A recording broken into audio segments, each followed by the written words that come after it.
haray on accay hakke iɗen waɗa ɗo yewtere e sera aya qur'an ka Allah daali ɗon man amila salihan min dhakarin aw untha wa huwa mu'minun falanuhyiyannahu hayatan tayyiba walanajziyannahum ajrahum bi ahsani ma kanu ya'malun. Yewtere nden en hollay woni fii golle moƴƴe kon ɗum waɗanta tagaɗo aduna e lahara. Anda an neɗɗo on kala ko wonɗa gollude ko ɗum juurotoma aduna wo lahara o.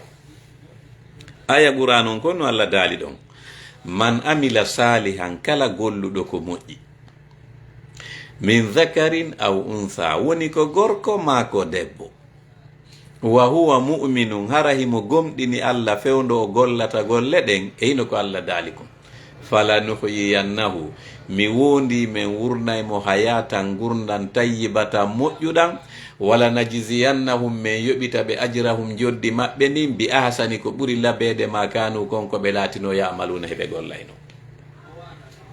Yes, Allah daali kala golluɗo ko moƴƴi o wurnay mo gurdan welɗan ka aduna ɗo taw gurdan maɗa moƴƴay o yoɓita ɓe ko ɓuri moƴƴude e joddi ka lahara.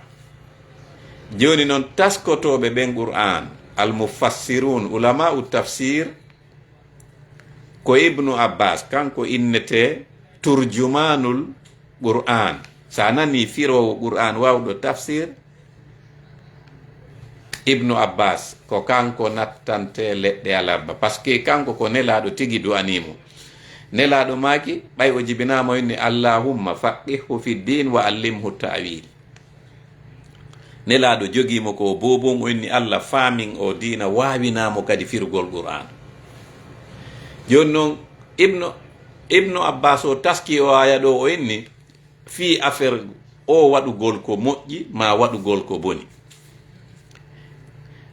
Ibnu abbas inni radiyallahu anhu inna lil hasanati nuran fil qalbi wa zinatan fil wajhi wa quwwatan fil badani wa ziyadatan fil rizqi wa mahabbatan fi qulubil khalq wa inna lis sayyiati zulmatan fil qalbi wa shaynan fil wajhi wa wahanan fil badani wa nuqsan fil rizqi wa bukhdatan fi qulubil khalq.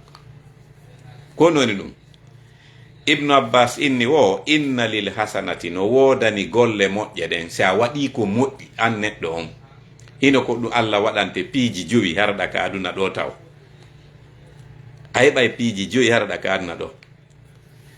Piyum ara nun kun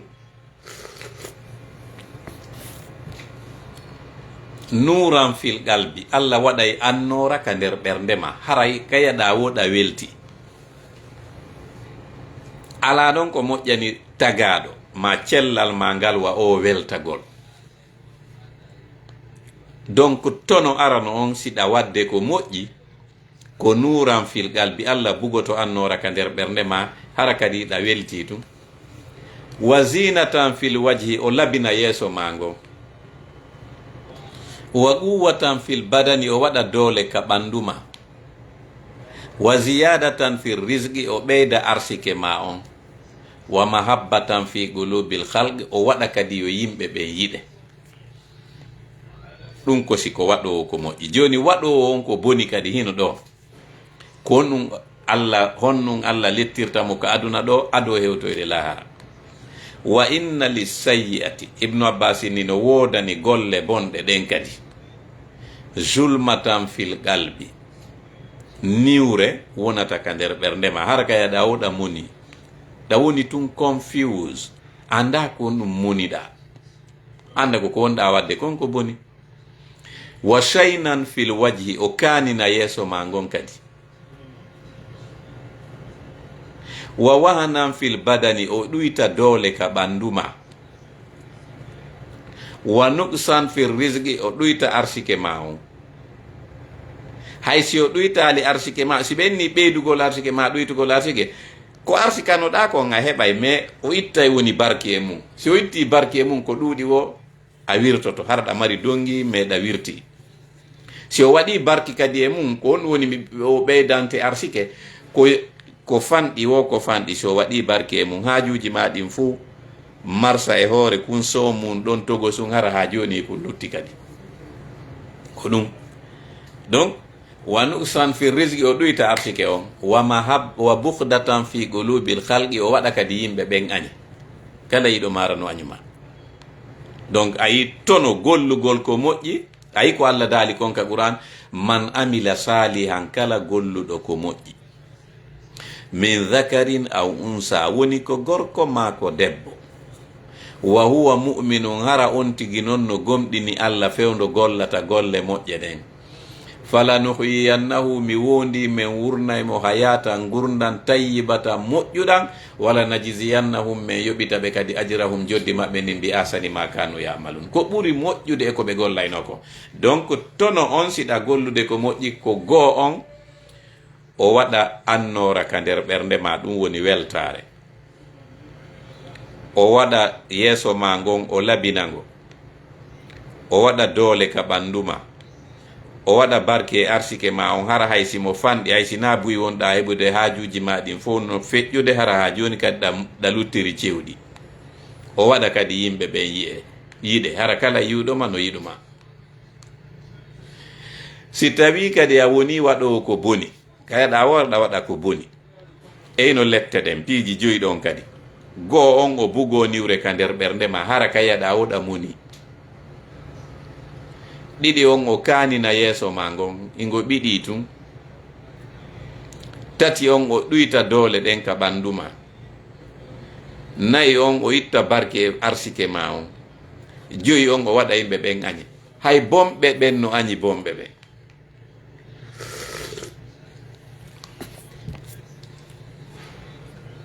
wa qala aidan fi ayatin ukhra Allah daali fayin kadi aya goo fayin ko fi golle moƴƴe e bonɗe honto anta par ce que sa nani jaatigui tagaɗo ko golle makko ɗen. e aya go Allah daali man amila salihan fali nafsihi wa man asaa fa alayha wa ma rabbuka bi zallamin lil abid. hon woni ɗum Allah laɓɓini boy o inni man amila salihan kala golluɗo ko moƴƴi fali nafsihi ko hoore makko o gollani. wa man asaa kala bonnuɗo fa alayha lorra bone on yantay e hoore makko wa ma rabbuka joomi ma dow wonali bi zallamin toñowo lil abidi jeyaɓe ɓe. lanni sayna aliya taski o aya ɗo fa qala ali ma ahsantu ila ahadin wala asa'atu ila ahadin faqalu kayfa zalik qala in li anna allaha ta'ala qala man amila salihan fali nafsihi wa man asa'a fa alayha wa ma rabbuka bizallamin lil abid. yani in ahsantu ila ahadin ahsantu ila nafsi wa in asa'atu ila ahadin asa'atu ila nafsi. ɓay saynali a kanko mo mari hakkil mo faama o jangi oɗo aya tun o inni ok o inni ha hande mi moƴƴaki e goɗɗo ha hande mi bonaki e goɗɗo ɓeni mo wano honno o inni ok on jarama o inni wano honno ko par ce que Allah tigi daalika Qur'an man amila salihan kala waɗuɗo ko moƴƴi fali nafsihi ko hoore makko o waɗani wa man asaa kala waɗuɗo ko bonni fa alayha bone on yanta e hoore makko wa ma rabbuka joomi ma siforali bi zallamin toñowo lil abidi jeyaɓe ɓen. o inni jaka ɓay noon ko ni woniri in ahsantu ila ahadin simi moƴƴike e goɗɗo ahsantu ila nafsi jaka koye hoore am mi moƴƴi wa in asa'atu ila ahadin simi bonike e goɗɗo asa'atu ila nafsi jaka koye hoore am mi boni. lanni winduɗo on nde deftere innetende taalimul mutaallim o inni wo la tajzi insanan ala su'i fi'ilihi sayakfihi ma fihi wa ma huwa fa'iluhu. winduɗo on taalimul mutaallim o inni sa yi goɗɗo no waɗa ko boni ta tampi hoore ma tertomo ɗon sa haɗimo accali tertomo ɗon o inni ɗen kuuɗe ɗe woni wadde ɗon konko boni ko woni wadde ɗum yonay mo yokwa kasange mo lellali. pullo fuuta innay wo remowo on si o tuggi kerikinto si o pooɗi ko honto addata ko haakale koyɗe makko. ɗandi ko nun ɗum firi ko pullo on inni kon si a tuggi kerikinto siɗa pooɗi ko haakale koyɗe ma addata ko on ɗum firi tasakuye on ɗon awa ko kala golle ɗe golluɗa ka anna ɗo ɗe artay haakale koyɗe ma. siko ko moƴƴi a hettay, siko ko boni a hettay. wota yawde e yetoɗa goɗɗo hande mi fottunoɗa e paykum mi moƴƴi e makkum. non na non haalirte. si a taskike Qur'an na non. siɗa faala en hande mi fottunoɗa e paykum mi moƴƴi e hoore an. yes.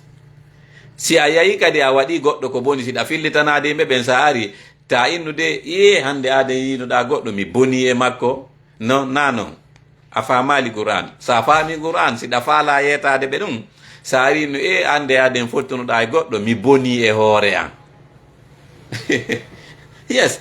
par ce que Allah daalay ka Qur'an toujours o inna wa man yaf'al zalika kala waɗuɗo ɗum honɗum ko boni kom fagad jalama nafsahu waray ko hoore ma toñuɗa par ce que mo andi golle ma bonɗe ɗen ko neeɓi ma ko yaawi ɗe aray ɗe konkane.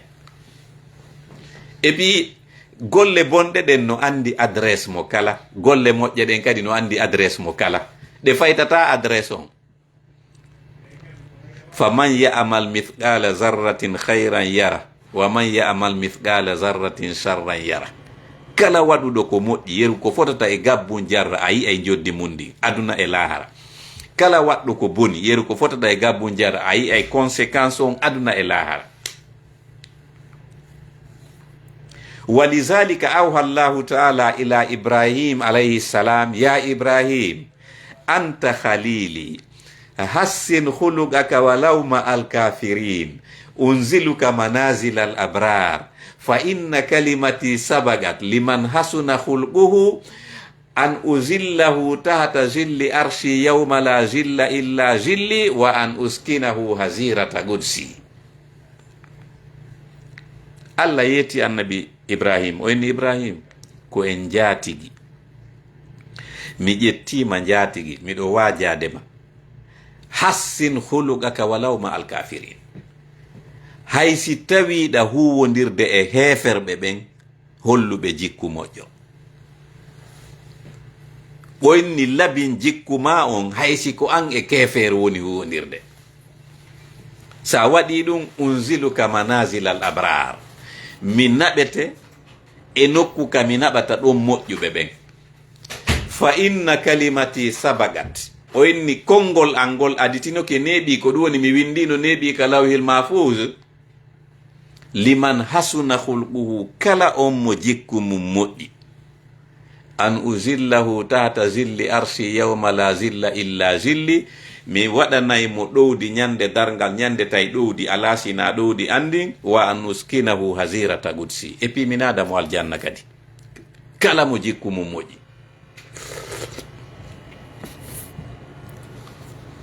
ko ɗum waɗi nelaɗo maki inna min ahabbikum ilayya wa agrabikum minni majlisan yawmal qiyama ahasinukum akhlaqa. nelaɗo maki on fop momi ɓuri on yiɗude hakkunde mon onon yimɓe ɓen e ɓurowo on ɓattade la ñande dargal place makko on hara e place an on no ɓaɗodiri ko ɓurɗo on marde jikku labaɗo. mais si tawi an kala fottuɗo e mako yo wullo hay kulloy koye a wullinay naafi tagaɓe ɓen haray tana salmini ka on tigi. yes. par ce que ɓe inni aljaza'u min jinsil amal. joddi ndin ko e noone golle ɗen ndi wonata. joddi ndin nanday e golle ɗen.